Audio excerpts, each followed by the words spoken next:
Channel. अस्सलामुअलैकुम नाज़रीन, कौमी न्यूज़ संकट आवां हैं मंसूर बलोच। सबका पहले हेडलाइन। नाज़रीन, दादू खान रिपोर्टर फिदा हुसैन पंवर जी रिपोर्ट मुताबिक Dadu Ustad Bukhari international hockey stadium Dadu में लाड़काना खां आयल young city hockey club Larkana ऐं अली हॉकी क्लब दादू जी टीम जे विच में दोस्ताना मैच खेॾियो वियो।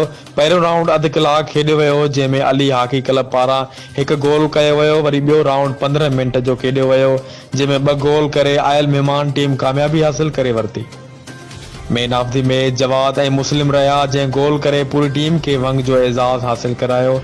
अली हॉकी क्लब जे अॻवान अब्दुल हमीद ऐं मंजूर चांडियो समेत आयल ॿाहिरियां महिमान international hockey player Zahid Ali Gadehi, Javed लेगारी, अब्दुल रसूल जानवरी ऐं ॿियनि पहिरियां